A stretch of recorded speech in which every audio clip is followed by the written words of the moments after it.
Terima kasih sudah klik video ini. Tapi jangan lupa guys, klik tombol subscribe karena subscribe itu gratis. Dengan subscribe kamu support channel ini terus untuk upload hampir setiap hari. Ingat, subscribe itu gratis. Gak ada ruginya kamu klik tombol subscribe guys. Selamat menonton. Enjoy. Few moments later, a few inches later, 2 hours later, 1 eternity later.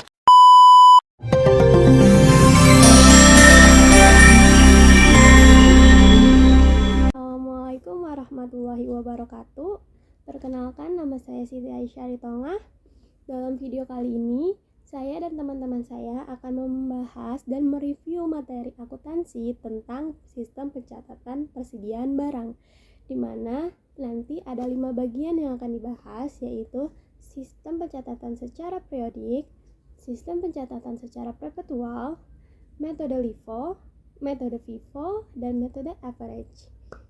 Oke, tidak perlu lama-lama lagi, langsung saja kita ke pembahasan pertama, yaitu sistem pencatatan secara periodik. Oke, sebelumnya teman-teman sudah ada yang tahu belum sistem pencatatan secara periodik itu apa? Atau gambaran umum apa yang teman-teman pahami tentang sistem pencatatan periodik? Periodik itu adalah hal-hal yang dilakukan dalam periode tertentu atau dalam selang waktu yang tepat atau yang sama. Nah, kalau sistem pencatatan persediaan barang secara periodik di dalam akuntansi adalah, teman-teman lihat penjelasannya di sini, sistem pencatatan persediaan barang secara periodik adalah sistem yang tidak memperhatikan jumlah barang dagang di awal dan jumlah barang dagang yang dijual. Dan biasanya dalam sistem ini pada akhir periode akuntansi akan melakukan pengecekan fisik atau biasa disebut dengan stock opname. Jadi dalam sistem pencatatan periodik ini transaksi jual belinya tidak dicatat, tetapi akan dicatat pada akhir periode akuntansi atau di akhir bulan atau akhir tahun, tergantung kebijakan perusahaan masing-masing. Nah, untuk jurnalnya teman-teman bisa lihat di atas saya ini sudah ada keterangannya. Kalau saat pembeliannya dilakukan secara tunai, jurnalnya akan terjadi pembelian pada cash, pembelian di sisi debit, cash di sisi debit. Nah, kalau pembeliannya secara kredit, jurnalnya itu ada pembelian pada hutang dagang, pembeliannya di sisi debit dan hutang dagangnya di sisi kredit. Teman-teman lihat di sini ada ayat jurnal yang dilakukan pada sistem pencatatan periodik. Pada saat pembelian barang, ayat jurnal yang dilakukannya itu kalau kita belinya secara tunai, jurnalnya pembelian pada cash, pembelian di sisi debit, cash di sisi kredit. Nah, kalau pembeliannya secara kredit, jurnalnya itu ada hutang dagang pada pembelian, hutang dagangnya di sisi debit, dan hutang pembeliannya di sisi kredit. Nah, kalau pada saat penjualan barang, jurnalnya itu ada penjualan secara tunai nih. Secara tunai jurnalnya itu ada penjualan cash pada penjualan, cashnya di sisi debit, penjualannya di sisi kredit. Nah, kalau penjualan secara kredit itu ada piutang dagang pada penjualan, piutang dagangnya di sisi debit, penjualannya di sisi kredit. Terus biasanya kalau dalam sistem periodik itu pada akhir periode, ayat jurnal penyesuaian yang dilakukan dalam sistem pencatatan persediaan barang secara periodik ini adalah ada 3. Pertama, nih teman-teman bisa baca juga. Pertama ada penyesuaian untuk persediaan awal, jurnalnya itu ada HPP pada inventory atau persediaan barang. HPP ini harga pokok produksi di sisi debit dan inventory di sisi kredit. Kedua, ada penyesuaian untuk pembelian. Jurnalnya juga sama, HPP pada inventory atau persediaan. HPP-nya di sisi debit, inventory-nya di sisi kredit. Yang ketiga, ada penyesuaian untuk persediaan akhir periode. Di sini jurnalnya ada persediaan atau inventory di sisi debit pada HPP di sisi kredit. Gimana teman-teman? Sudah paham apa yang saya jelaskan tadi? Mungkin itu cukup sekian yang bisa saya sampaikan. Penjelasan selanjutnya akan dibahas oleh teman saya. Untuk itu, saya persilakan. Bye-bye. Selanjutnya adalah akuntansi prefektual.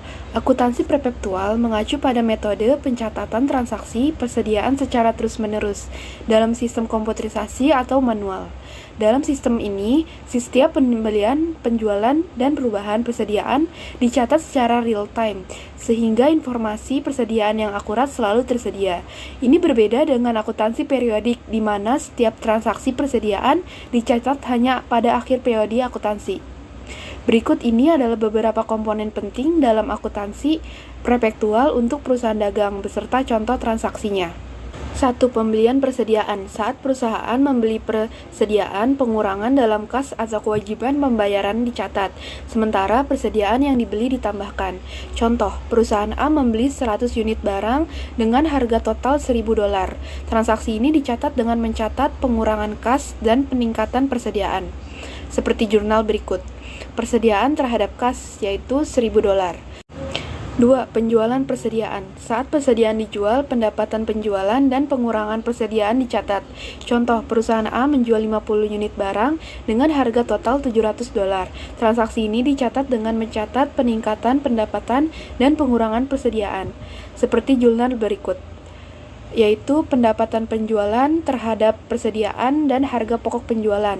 Pendapatan penjualan $700 terhadap persediaan $350 dan harga pokok penjualan $350. 3. Pengembalian pembelian. Jika terjadi pengembalian pembelian, persediaan dikurangkan dan kas atau kewajiban dikembalikan. Contoh, perusahaan A mengembalikan 10 unit barang dengan harga total $100. Transaksi ini dicatat dengan mencatat pengurangan persediaan dan pengurangan kas atau kewajiban, seperti jurnal berikut, yaitu persediaan terhadap kas atau kewajiban. Persediaan $100 kepada kas $100. 4. Penerimaan pengembalian dan penjualan. Jika ada pengembalian dari penjualan, pendapatan dikurangkan dan persediaan ditambahkan. Contoh, perusahaan A menerima pengembalian 5 unit barang dengan harga total $50. Transaksi ini dicatat dengan mencatat pengurangan pendapatan dan penambahan persediaan. Seperti jurnal berikut ini. Pendapatan penjualan terhadap persediaan, yaitu $30 terhadap penjualan $30. 5. Biaya pengiriman. Biaya pengiriman yang berhubungan dengan persediaan bisa dicatat sebagai pengurangan dari persediaan. Contoh, perusahaan A membayar biaya pengiriman sebesar $20 untuk mengirim persediaan kepada para pelanggan. Transaksi ini dicatat dengan mengurangkan persediaan, seperti jurnal berikut. Persediaan terhadap kas, yaitu $20 terhadap kas $20. Perlu diingat bahwa contoh-contoh di atas hanya ilustrasi sederhana.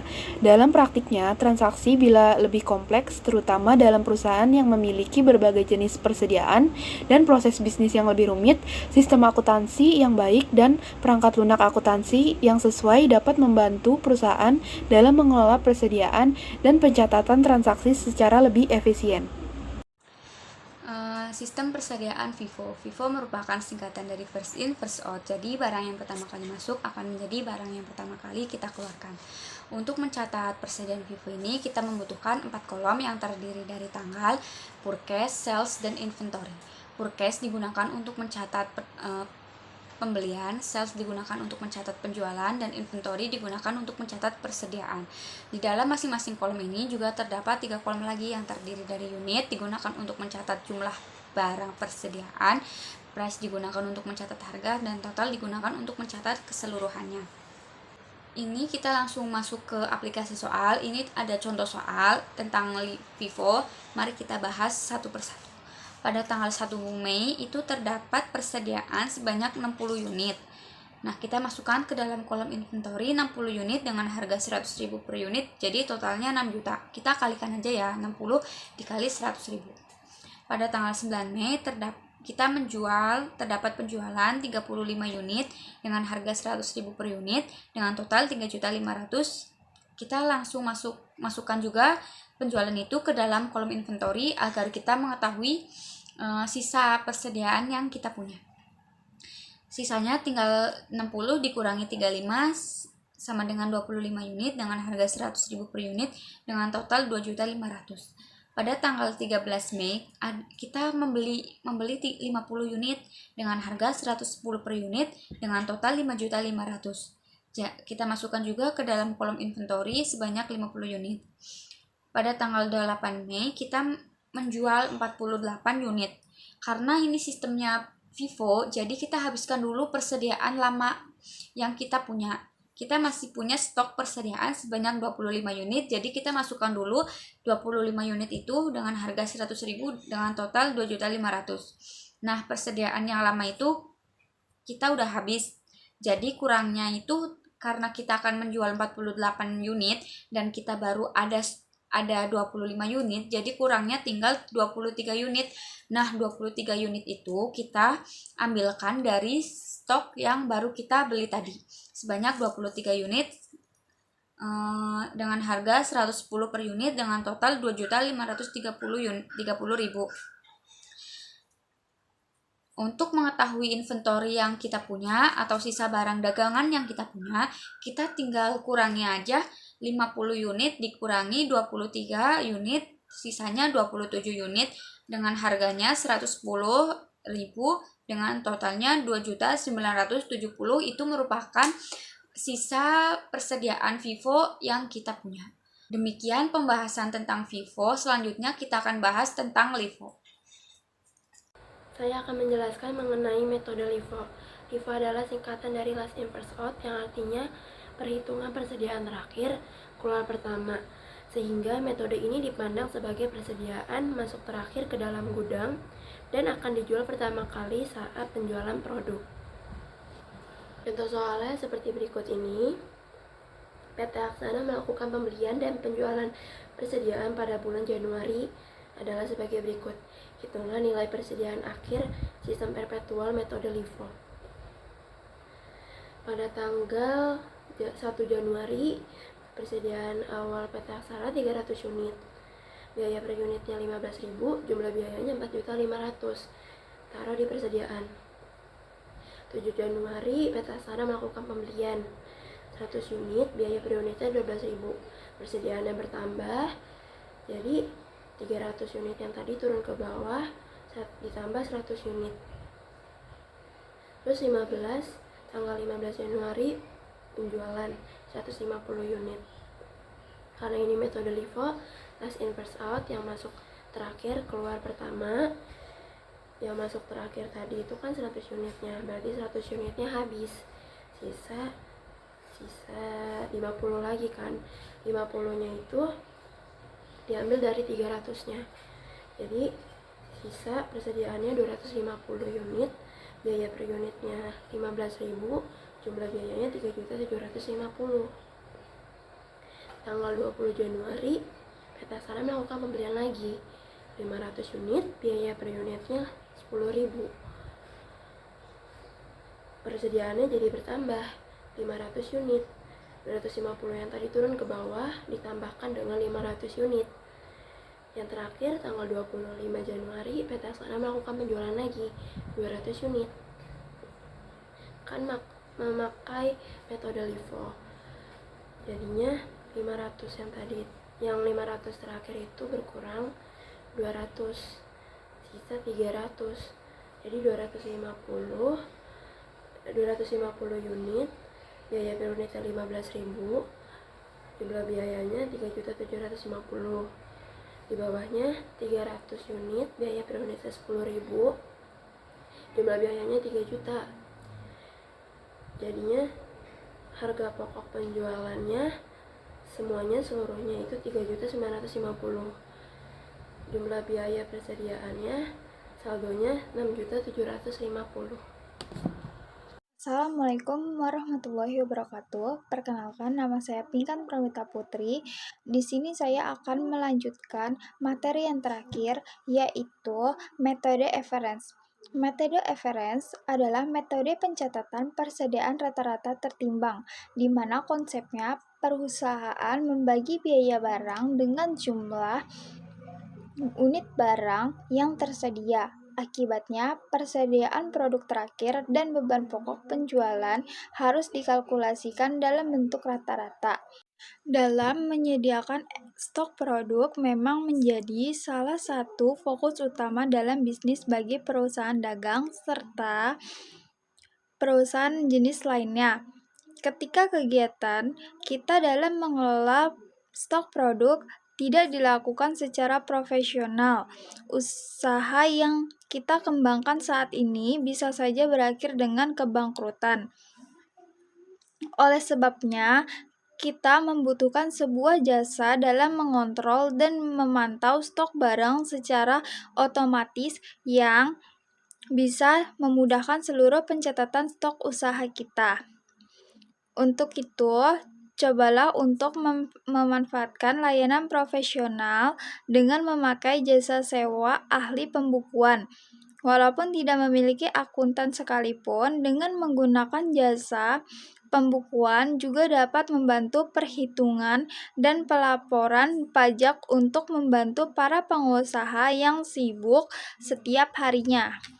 Berikut ini ada contoh soal. PT Angkasa melakukan pembelian dan penjualan persediaan pada bulan Mei adalah sebagai berikut.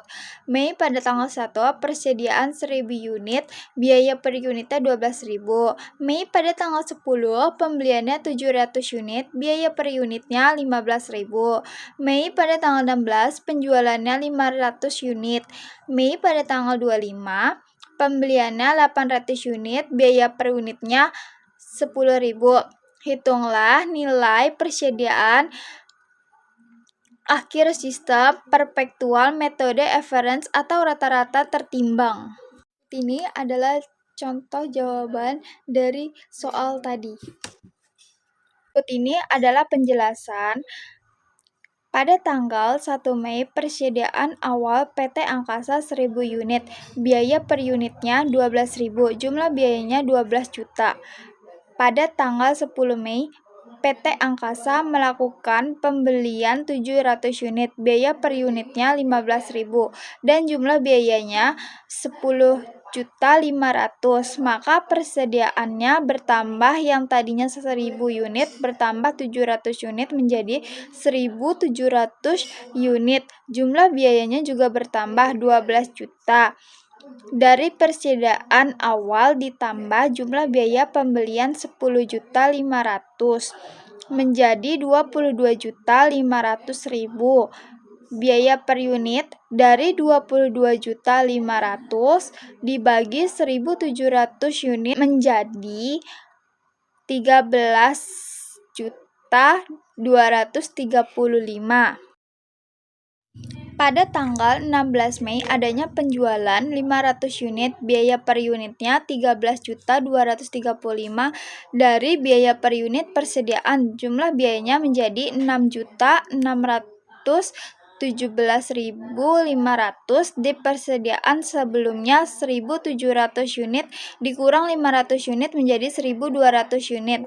Jumlah biaya sebelumnya 22.500 dikurang 6.617.500 menjadi 15.882.500. Biaya per unitnya dari 15.882.500 dibagi 1000 unit jadi 13.235. Yang terakhir, pada tanggal 25 Mei, PT Angkasa melakukan pembelian 800 unit dengan biaya per unit 10.000. Jumlah biayanya 8 juta, maka persediaannya bertambah 800 unit. Jadinya 1.200 unit ditambah 800 unit menjadi 2.000 unit. Jumlah biaya sebelumnya 15.882.500 bertambah 8 juta menjadi 23.882.500. Biaya per unitnya dari 23.882.500 dibagi 2.000 unit menjadi 11.941. Jadinya saldo persediaannya 23.882.500. Sekian dari kelompok kami. Apabila ada kesalahan, mohon dimaafkan sebesar-besarnya. Wabillahi taufiq walhidayah. Wassalamualaikum warahmatullahi wabarakatuh. Bye bye.